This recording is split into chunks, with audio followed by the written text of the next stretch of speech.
Então, nós já tivemos algumas escolhas em nossas vidas, né? E tem uma que, para mim, me fala muito forte, né? Lá em Mateus 12, 46.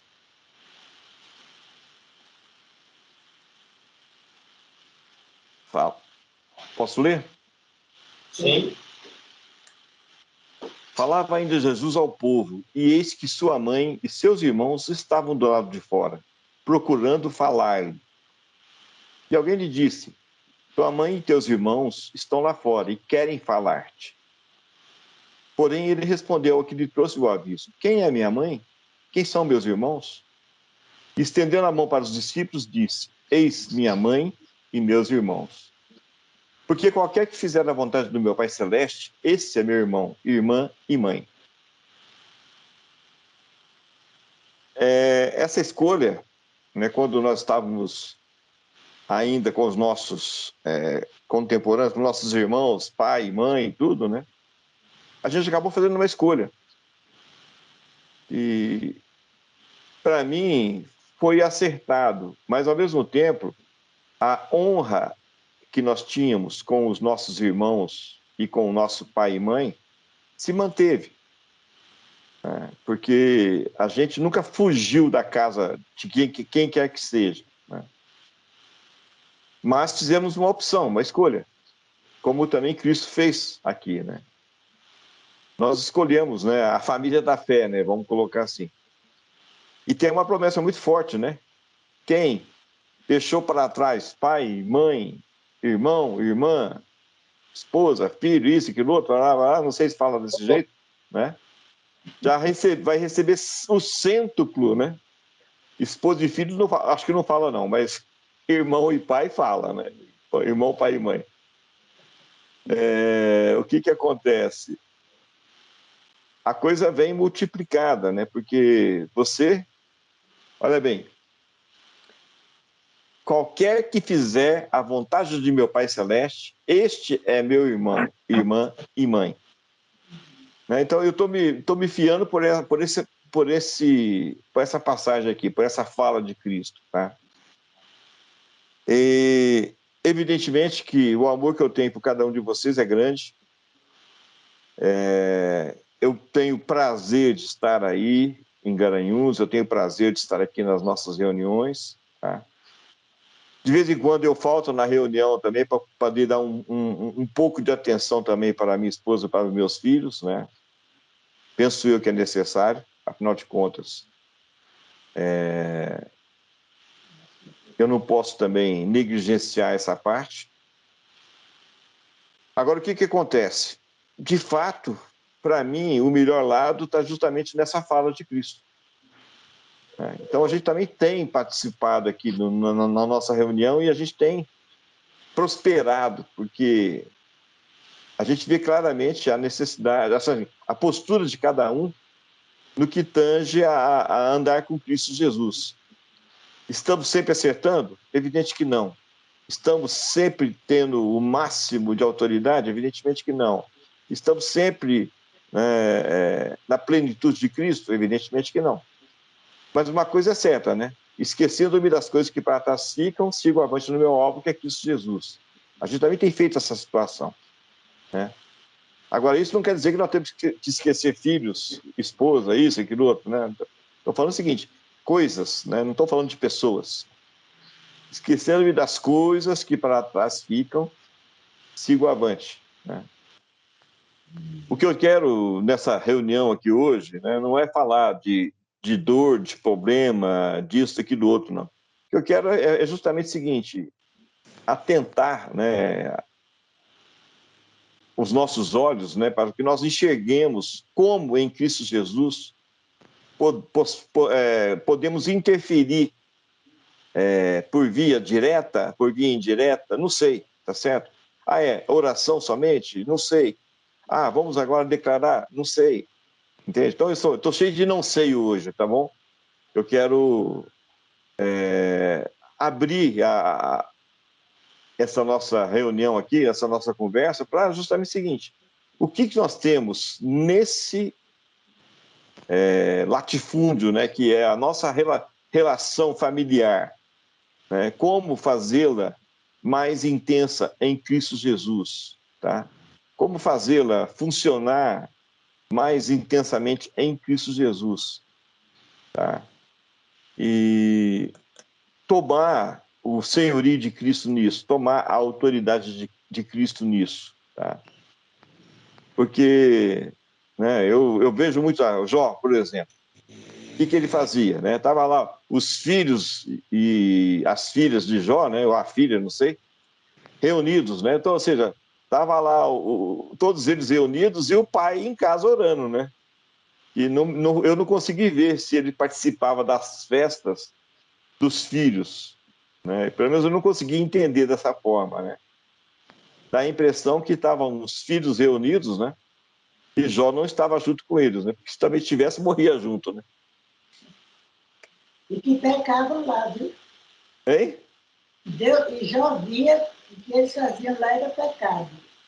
Pois é, Era pecado. ele jejuava por isso e orava por isso, fazia oferta por isso, né? E ele falava também um termo, né? Quem sabe eles estão pecando e não estão nem sabendo que estão pecando, né? Ou seja, pelo pecado encoberto, que eles não tinham nem discernimento, né? Os filhos, né? Eu não vou ser tão duro assim não, viu, irmã Nurdinho? Porque na reunião, eles lá e faziam um altar ao Senhor. Então, mas eu vou pensar mais brandamente. O que acontece? Mas também o Espírito pode nos dirigir para poder a gente ver até que ponto, né, essas festas seriam algo que comprometia-os diante do Deus que eles serviam, né? É isso aí. Mas isso não é o problema. Se eles estavam pecando ou não, isso também não era problema. Agora, para mim, o problema é o seguinte: o que eles estavam perdendo que Jó tinha? Entende? O que eles não tinham que Jó tinha? O que fazia o pai ser diferente, até mesmo da esposa, né? Ser diferente de todos os seus filhos? O que ele tinha, percebe? Ao ponto de ser escolhido, né? E depois eu vou pedir para o Paulo falar como é que fala? Uma postura, né, de um pastor lá que falando acerca de Jó. Achei muito forte, né? Então vou pedir para o Paulo para ele falar certinho, que aí eu não vou falar do que eu a princípio eu entendi, tá? Mas agora eu faço um questionamento, eu estou questionando, né? O que tinha aquele pai ao ponto de ser, né, escolhido por Iave para poder contestar Satanás, inclusive, né? Porque ninguém falou nada. Quem falou foi o próprio Iave a respeito de Jó para Satanás. Ele foi provocativo, né? Viste o meu servo Jó? Homem íntegro, fiel, temente a Deus, que se prostra e, ou seja, fez uma descritiva, né? Ou seja, parece até que estava é que nem aquele cachorro bravo que você tem, né? Você o incita em cima de um inimigo teu, né? Parecia-me que, a princípio, né, Jó era inimigo de Deus, né? Porque estava lá provocando Satanás contra o seu servo Jó. Que o próprio Deus dava testemunho de quem era Jó. Percebe? Parece até mesmo uma coisa... Né? Ei, caramba, o que esse homem fez para Deus para poder merecer ali como é que fala? Vai lá, Jó, vai lá, Satanás, vai lá, tenta Jó lá. Então, quero ver se ele vai realmente blasfemar. Está liberado. Né? Ou seja, Deus liberou geral, né, Satanás sobre a vida de Jó. E um termo que eu amo muito, né? Para cirandar a vida de Jó. É um termo terrível. O próprio Jó respondeu, né? Por que receber só o bem? Então, é essa postura, né, que choca a gente, porque realmente, se você olhar bem, a nossa vida é uma vida bem tranquila, né? Agora, por que é tranquila? Eu vou falar uma coisa aqui para vocês. Por fé, penso eu que é tranquilo, porque a gente está aprendendo, né? O sábio aprende com o erro dos outros, né? Alguma coisa o Jó fez para poder entrar naquela situação. Ou alguma coisa ele deixou de fazer. Então eu olho a vida de Jó e falo bem claro, pai, o caboclo era muito forte, né? Porque está escrito lá que ninguém é tentado além das suas próprias forças, né? Então é admirável, né? Então, agora mesmo assim, debaixo de toda aquela situação, ele ainda continuou honrando e adorando, né? E uma coisa assim que bastante forte, né? Depois que ele recebia as notícias, o que ele falava, né? Prostrava e adorava. Olha bem que interessante. Prostrava e adorava. Ou seja, no Antigo Testamento, penso eu, por não haver Cristo, a adoração era uma adoração de dor, né? Podem ver lá. E várias outras pessoas também que andavam com Yahvé, né? Se prostravam e adoravam. E hoje eu vejo bem claro uma outra situação. A gente adora Cristo de pé. Né? A gente se levanta como uma reverência, né? E outros momentos a gente também se prostra diante de Cristo. Mas a maioria das vezes a gente se levanta, porque, caramba, é muito bom saber, né, o que aconteceu há menos de 2000 anos. Né? 2033 vai fazer 2000 anos, certinho. É o evento que realmente nos tirou das trevas da nossa corrupção e nos levou para o reino do Filho do seu amor, né? Isso é tremendo, isso é uma revelação assim que, cara, é fantástico. E nós educamos os nossos filhos justamente no reino do Filho do seu amor.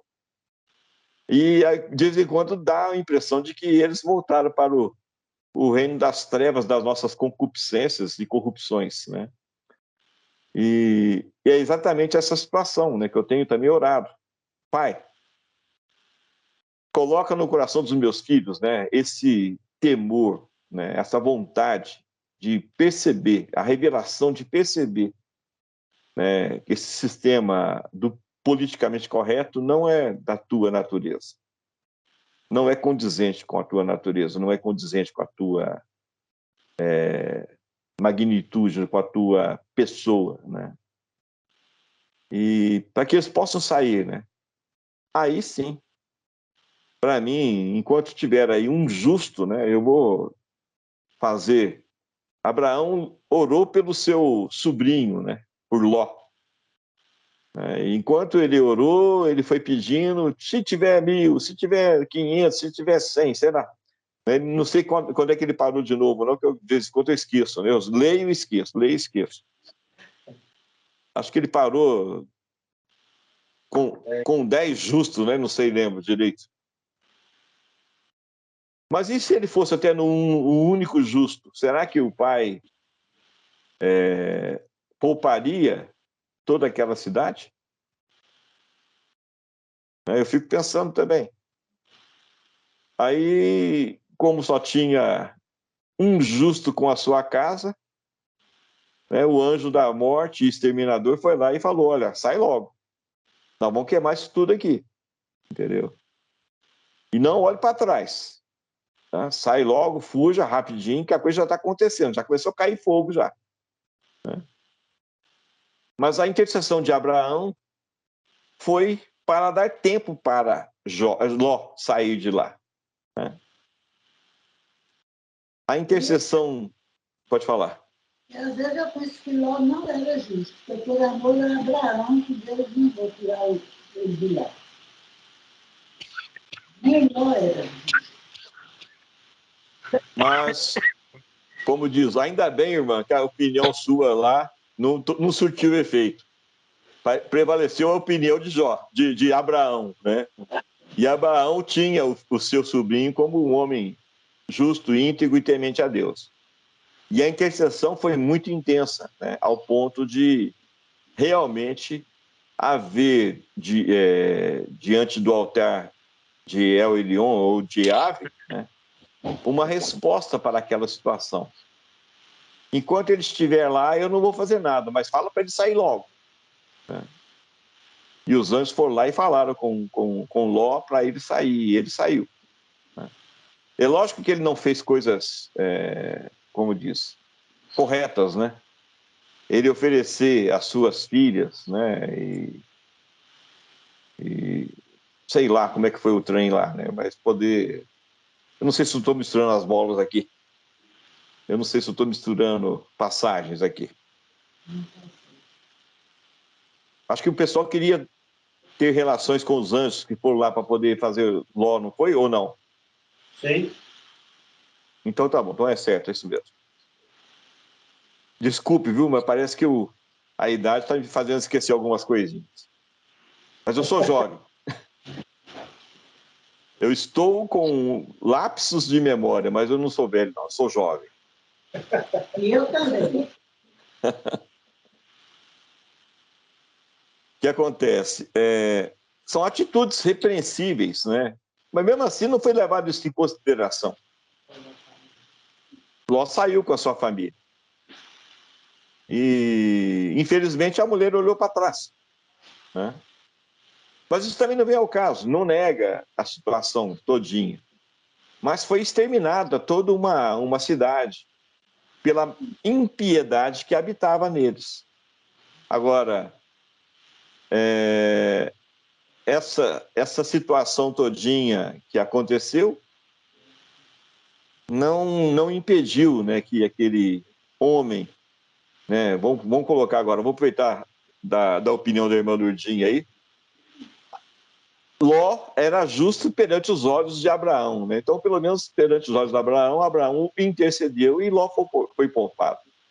Então, é o que eu estou fazendo também hoje pelos meus filhos, tá? Eu tenho intercedido, tenho orado, tenho pedido, né? Tenho declarado também na vida deles, tá?